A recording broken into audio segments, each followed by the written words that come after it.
Hello and welcome. Welcome to another edition of CPR's Clubhouse Live. My name is CPR Jose Ortiz, and I'm being joined by Lorenzo D'Lan. Lorenzo, thank you so much for joining us here on CPR's Clubhouse Live. How are you? Pleasure to be here, CPR. Doing great. We're blessed always. Doing great. I can't believe I'm going to say this out loud, but it's been 27 years since the release of Don't Turn Our Love Away. In my opinion, it's the song that turned freestyle around into a new wave of quality freestyle content by Artistik Recordings.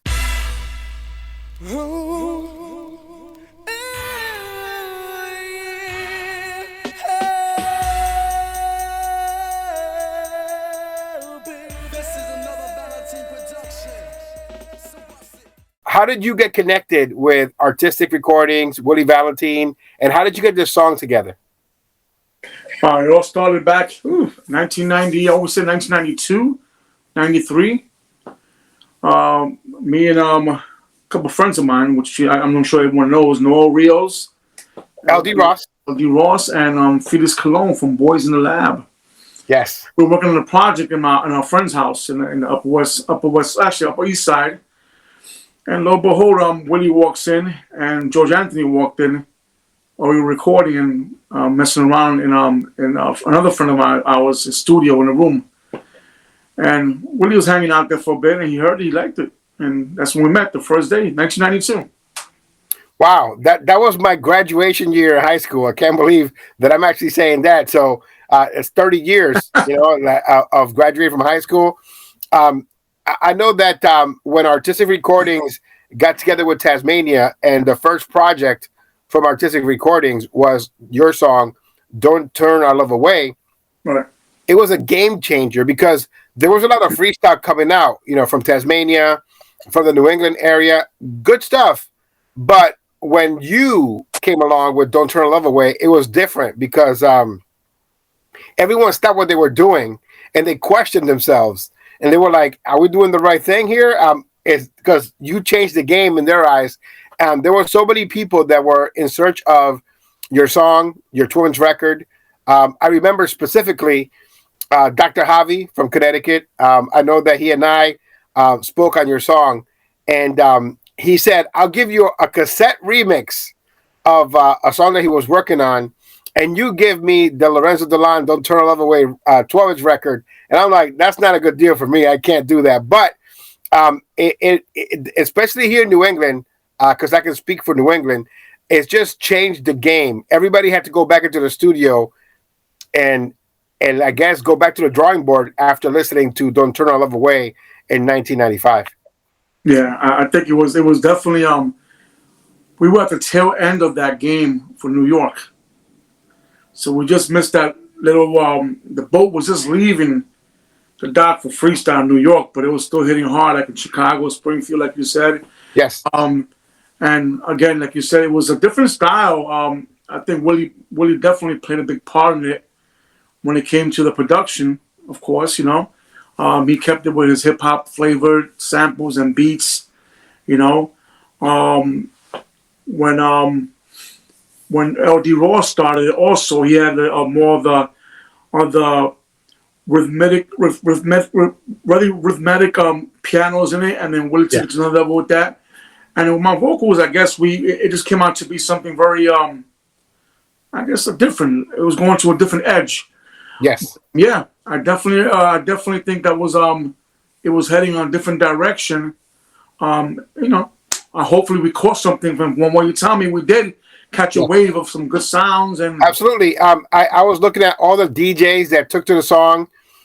Tim Spinning Shomer put it in his 1997 Freestyle Boom series.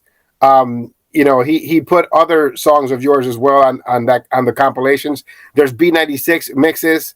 There's tons of DJs that had to add your song to rotation. So in 1995, when everybody welcomed you or you were getting positive feedback, were you aware of all the positive feedback that your song was getting, or was it little by little as time went on? Well, I was getting my feedback from Willie and from you and from DMA magazine. Yes. Back in the days, we used to go crazy looking for DMA magazine. It was so hard to find those magazines in New York City. we used to go around looking for that magazine just to find out, because I heard I was one of the top 10 or 50 or top 20. Yes. For that month, whatever it was so be. But yeah, I was definitely kept in tune what was going on, and from what I hear, it was some we were making some noise. We're making some noise with that. It was good stuff. How long did it take you for you to perform the song? Did it take you 6 months, a year, a couple of years? Well, the first show we did was in NYU. That was when we first started the song with LD Ross and I and Felix Cologne from Boys in the Lab. We didn't release it. It was a demo, and we performed in NYU. I opened up for George Lamont. Wow. Yeah. We had that videotape, as a matter of fact. I gotta get LD Ross to give it to you guys. That'd be great. But yeah, we got George Lamont's. It was 1990, I think 91, 92. NYU was called Hot Night at NYU, and he had George Lamont performed. I opened up for him, and that was the first performance we did with that song. And then I performed it in Cancun, Mexico. Wow. It wasn't released yet. It was promoted. We're promoting it, and we had a Cancun show out there also as well. That was big. That was pretty nice. But the noise really came when we came back to New York. That's when it really a lot of started happening. We got involved with Willie's production crew and himself, and may he rest in peace, man. Freddie Rivera. Yes. Got involved in it also as well. There's a mix on that. It's called Brooklyn's mix. Yeah. So we had a lot of hands that dabbed in that project. Musical mindset hands. You know, and these guys are, for me, they're musical geniuses in the freestyle era. Yeah, absolutely. I think, like I said, I think Artistik, especially in New England, they changed the game because there were a lot of people making believe that they were artists, and then you came along, and it's like they were all rethinking, like, because it was the vocals, the beginning, the chant, then the beat hits with the chant, and then the vocals are so on point that there's nothing they could do about the song other than loving it. And when we heard the song, in our eyes, you were already a star. And the fact that you get people that were producers in the area trying to get a copy of the song, or trying to trade, or just buzzing about it, or trying to get a recording of it, or Mr. Musica was selling out of the 12-inch records. The Music Center was selling out of 12-inch records. And that's a testament. All the DJs wanted 2 copies so they could mix them together, because the beat was really good, and Willie Valentin did a great job of being able to make extended mixes to the point where you could blend into it and in the middle and blend out of it. So that's an art itself, to include hip hop and freestyle, and to include an intro, great breakdown, and an outro. And that's a testament to Willie's dedication and knowledge of our music. It's definitely a craft. He definitely has a craft that I don't think anybody has touched. Yeah. He's in his own he has his own his own style of music, and it's not even a style. To me, it's a craft.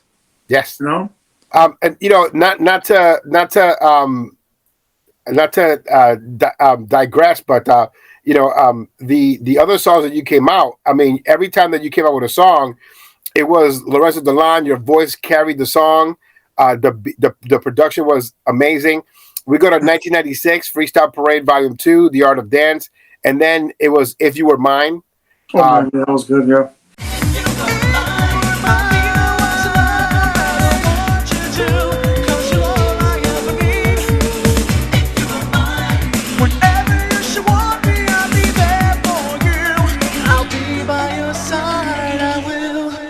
What a song! What like Lorenzo Delon, Don't Turn All Away was hard hitting hip hop freestyle, and then If You Were Mine is this vocal performance that you put on there, and you can hear the passion and you can hear the plight in the song. It's so great. I encourage anyone that's never heard it to listen to it, and if you haven't heard it, you're not a real freestyle fan.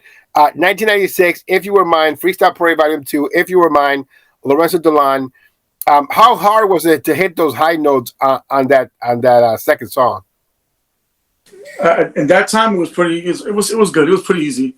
Yeah. I had my moments after a while. If you don't get it, you're gonna chalk up because you're doing it so many times. You get dry, but pretty simple. It was pretty simple.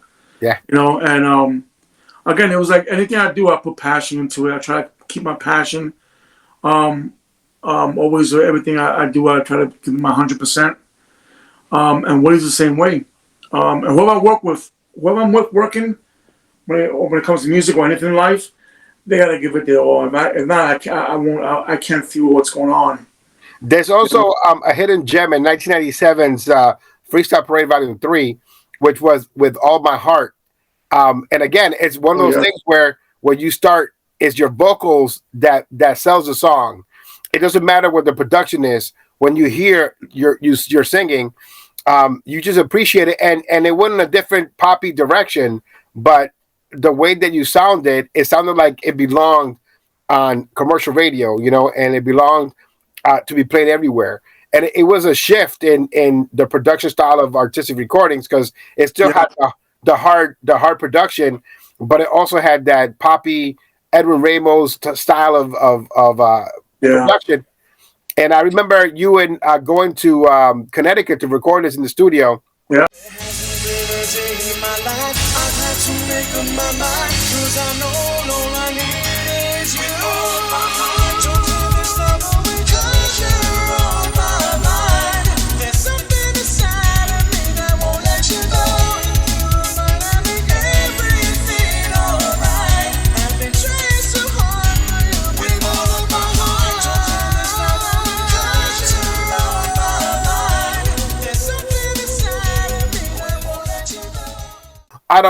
Out of the three, which one is your favorite? I think I would say If You're Mine. Yes. If You're Mine. That's my style of music. More laid back. I gave it my all on all the songs that I sang. I had great writers in all those songs. LD Ross, Felix Cologne, myself, Don't Turn Away. Michael Bertot, and Michael's a man when it comes to writing and producing, of course. And number 3, Michael Bertot again, And that song, if you hear it very closely, he incorporated all 3 songs. Mm-hmm. The titles of all 3 songs in that song. So that was he's again a craft that he has. Yeah, With All of My Heart, Don't Take Our Love Away, because always. Yeah, so it's in the music, and that's what I miss so much. In the last episode, we got to talk to Gennaro from the group Pain, and he was talking about the breakdown of the song. And the best part about freestyle is the fact that you paint pictures, and then you could call back to other songs. So the fact that With All of My Heart in 1987 was a callback to Don't Turn Our Love Away and If You Were Mine, that's the brilliance of the writing, and that's the brilliance of the concept of calling back to all those songs. So they're all connected. It's a trilogy. It's the Lorenzo D'Lan trilogy, being able to do those things. I'm definitely so, yeah. Mm-hmm. So we wouldn't hear from you from 1997 all the way to 2001. What happened there after these 3 songs were released? Where did you go? I think we went back to the studio. I gave it a show. Actually, 1997, I got married. Okay, I gave it a break. I was building my house, and I'm building my studio in the basement. Everybody needs a studio. Yeah, huh? Everyone needs a studio. Yeah, 98, 99, that's what happened. 2000 and 2001, I got together with Willie again.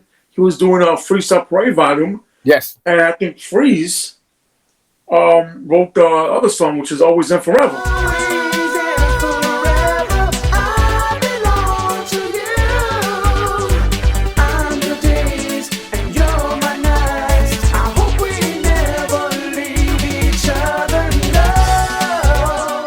So big shout outs going out to Freeze. Always a Lorenzo D'Lan fan. That's another thing. I miss that era where artists became fans of other artists, and then they wanted to connect with those artists and work with those artists and support those artists. So that's the type of camaraderie that I miss. I know that you still have it with LD Ross. I know that you have it with other people that have been in your life for so many years. But I just miss the fact that because of social media, we don't get to connect the way that we used to we used to be closer when there was no social media because you guys will get in the car and you'll drive. Yeah. And we'll meet and everybody, charlando, having a great time. I always treasure the times that you guys were here in New England performing. LD Ross is just one of the funniest guys I've ever met. And intimidating because he's a powerful character and he's funny, same thing with the late great. But he's not funny all the time though. Yeah. He tries very hard, the late great Freddie the Edit Rivera. I'll take some time right now to discuss him. What does Freddie the Edit Rivera mean to you? Oh man, let me tell you. A lot. Simplest words. He came to my house in 2010, 2011, and he built my studio. We built our studio together. He built my studio, the programming part of it. And he showed me how to use it. I'm an Ableton user. I use Ableton. To this day, behind me, I have the same system that he built me. Wow. Same system. And that's one thing that I would say. I create music because of Freddie. Yes, and you're not the only one. I mean, he's built many studios for others, and that's what he leaves behind. His legacy of showing people, teaching. He was always a teacher. I'm able to edit now, not edit music the way that editing is, but I'm talking about edit sections of a song, edit sections of audio. Because of him, I was able to create my own intro at one time for my radio show because of him. Because he used to do them for me, and then one day he had me do it. And he goes, "You don't need me anymore. You could do it yourself." And that's the type of person that he was. He was a teacher. Yeah, he was amazing, man. He's again, to me, a musical genius. Yes. Musical genius, and he's a craftsman, and he stayed in my house for like 4 days, just fixing, just updating and educating me, and and just hanging out for 4 days straight. Yeah, man. That same thing here. When he was in New England, he would come to my house. There would be a dent in the couch, brand new couch, and it's Freddie's butt. You know what I mean? Because like my house is his house. Do whatever you want. Have fun. And it was just laughter and jokes and cracking jokes and all the time. Yeah, man. And I loved getting him mad because he turned beet red. Yes. So if you saw Freddie and he was beet red, if he wasn't laughing, you stay away from him. If he was laughing, then you could approach him, that's something that I will always cherish our times together. He made whatever I did here better, my intros to my radio show. He did show tapes for my artists, and he always wanted to give.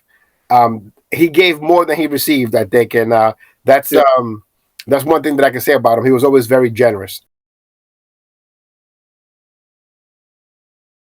Lorenzo Delon, everybody. Lorenzo Delon. Come on. Poze. Turn your head. Come on. All the ladies in the house, let me hear you make some noise. We got Jennifer in the house. We got Diana in the house. Gonna do a little something out here for y'all. My man, Anthony. The name of the song is called Am I Gonna Be the One? It's group therapy. Who's in the house? Everybody, Poze. Alright, the first verse goes a little something like this. Go ahead, George. Come on, here we go. Yeah. A long intro. Don't worry, I'll get to you.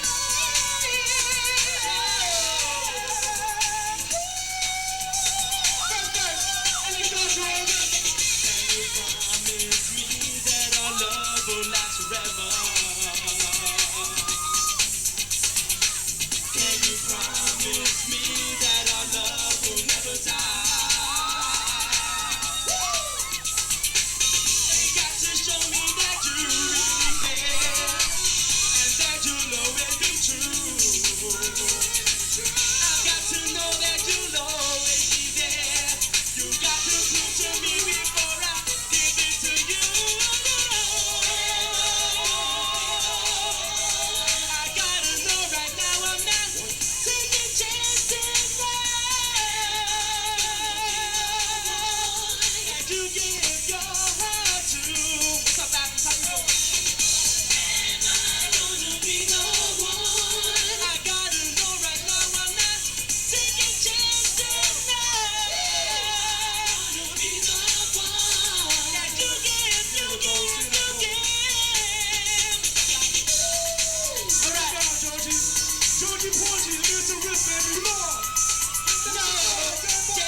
So, it's great times.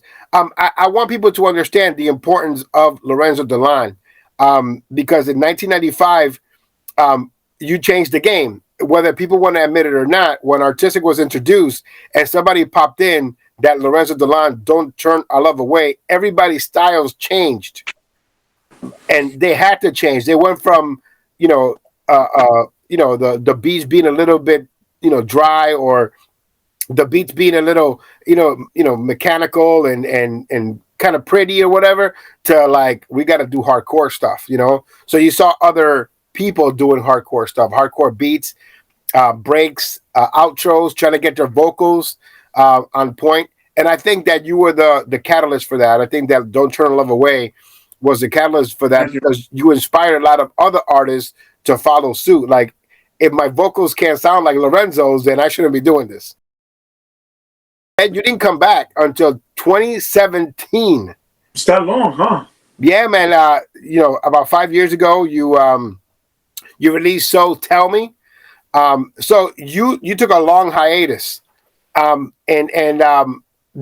you already tired of the freestyle community or the genre itself, or did you not see things happening the way that you felt that they should happen? What happened that made you just walk away? Yeah, I don't think I was mad at anybody. Nothing was happening in terms of me turning my back on freestyle or the genre or people. I just think, to be honest with you, I mean, I'm trying to look back now, from 2001 to 2015. We still had our jam sessions here. Mm-hmm. I was in LD Ross's house, in my house, in Voice's house. Yes. Carlos Voice. We're good friends to this day for years now. We still had jam sessions. But in terms of music, I just think life happened. My son was born in 2003. Yeah. That changed a lot of stuff. I was just getting the household and together. And then my career's always been there, but just doing things with life, and just to be honest, it flew by so quick. Yes. And there was a hiatus that freestyle took. Like, there was a 10-year period where not many were releasing freestyle. What happened there also was there was another time that George Lamont, Lizette Melendez, Brenda Key Starr, everyone went to the salsa. They started going to the salsa, so they kind of like, so I guess, and there was nothing really coming out. Well, Willie kept on pushing his songs out. Yes. He never stopped that. Yeah, Willie Valentine single-handedly kept freestyle going for the entire duration. But some people took 5-10 year hiatuses and then came back in 2016, 17, around there. What made you want to come back to do this type of music? I missed it. And inspirational times that I go on. I very rarely go on Facebook. I work out of Instagram, and I'll shoot my stories from Instagram, right, and I'll get posted on Facebook, and I'll probably go on Messenger on Facebook. So I very rarely go on there. But when I do, I'll see someone's song coming out, and at that time, I believe I seen George coming out with a song, George Anthony. Yeah. This person coming out with a song, and I thought the vibe, you know what? This vibe is making me go back into the studio and do something. And then one day I got up and I started writing something on paper, and then this is when So Tell Me came out. So Tell Me came out of my head, And I just started writing, started producing, and then I called out D-Ross to do some keyboards for me, together with me actually, and that's when the song came. So Tell Me started coming out, and that was 2015 actually. Yeah. I released it yet. I started 2015, and then on 2017 is when it got released. So as far as Lorenzo D'Lan, do you ever want to come out with an album, a full Lorenzo D'Lan album? Because I think that it's needed. Might give some phone. I might give Willie a phone call. Yeah. In terms of that, because I'm really I can't do it myself. A freestyle album. Mm-hmm. Probably could, but I got so much things going on, in my life. I'm so busy, and I got. I'm doing a lot of that. I'm still doing some music. Yes. Yes. That was the next topic. You have your own label, Delon Records, and I see that you're pushing out artists, not necessarily freestyle, other genres of music. So talk about Delon and when was it founded? Yeah, Delon Records was Delon. Name Delon was always around, of course. Delon Records, I think I just more or less incorporated and got really going with that in 2015. 2012 actually, and then 2015 when So Tell Me came out, and then I had a project with I had some projects coming out. I had the Cindy Star project that came out. Yep. On Delon Records, and then I had the JoJo. Then my song came out on Delon Records, which is another song, which is a kind of urban pop song. It's called Déjame. Yes. That came out as well, and also the JoJo, one of my artists, JoJo, which is he's just finishing up his college, getting things right with his masters and everything, but he's got some more tracks coming out on Delon. Yeah. Now, Delon, you could find these artists, JoJo. And your new song, yeah, and it's also available on digital platforms. Yes. So what I'll do is click the link so you can get to JoJo and all the other artists on Delon Records. So it'll be great to see you make that freestyle album that I think that you and we the community deserve, because to have Don't Turn Our Love Away, If You Were Mine, With All My Heart, Always and Forever, even the newer stuff, So Tell Me, but we need a new Lorenzo Delon hardcore banger, and that's just me. And that's because I appreciate, the vocalists and the people that are great, they have great writing behind them and great production. And so you were one of those, the inspiration for change in the freestyle industry. Do you recall a show that you will never forget? Something that sticks in your mind, a performance?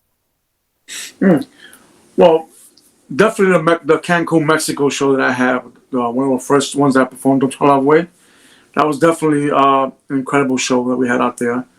And after that, I would say the ones that we had in Springfield. Yeah, I mean, those are always great. I love those. It was just, especially the last one that we had for Willie's birthday. Yes. It was just fire. Everyone was there representing him, and it was just amazing that me, Noel, LD Ross, Voice came up there, and we just, we did like a little trio thing going on, and then right after that, Julio Mena came on, Angel Mena, it was good stuff, man. Yeah, and that's what I missed. I felt like really, really nice. Yeah, I felt like we didn't miss a step. It was right. It was a travel through time. It was from I have the flyer here somewhere. And I just had it in my. I had the flyer from September of 1995, where we had the Artistik record release party. Yeah. And we fast forward to Willie's 50th birthday, and everyone's there, and nobody's lost a step. The place is packed. The 95 show, I remember the biggest thing I remember was everyone just was so happy to see the Artistik crew up there. Yes, I believe it was the first time. Yeah, it was the first ever. It was the first ever Artistik Records release party. It had everyone. Janine Garcia was there. Wendy, Vocal Image, Michael Anthony Bertot, George Anthony Naisha hosted. Yeah. That's the night that Naisha kicked me off the stage, and she hosted. Yes. She's like, I got this. But and also the first time that we all got to taste your mother's pernil. Oh, yes. My mom cooked that day, and it was awesome. It was great. I have so much footage from that night. I love the fact that Freddie Edit was DJing. That's you right. You saw them on the third tables. That night, Channel 40, the local ABC, they came and recorded Poze for the news, for the record release party. It was great, man. It was a great time. And, to do that in 95 and then to fast forward to Willie's 50th birthday and to have everybody there. That was good. Yeah. And to have a great time the same way. And the same way, because in the first 95 show, Poze came in last. Yes. And he had a little towel on there. Everyone was waiting for him to scream and just sing and scream. And the same thing happened in this show on 27. Yeah, man. He came out the same way. Like it was church. We were in church. Yeah, man. It was. We had church. It was that cipher, that freestyle cipher of everybody. Yeah, man. And Poze is the only man that I know that can freestyle. He'll just he'll riff and make up some stuff. He can sing about butter, and we'll be like, yeah, man, let's talk about butter all day. And those are the vocalists that I appreciate. But everything comes from you. You were the spark that brought all those artists to light. What's in store for Lorenzo D'Lan in the next few years? Like I said, I'm finishing off these 2 songs for JoJo that has to come out that we started a year and a half ago.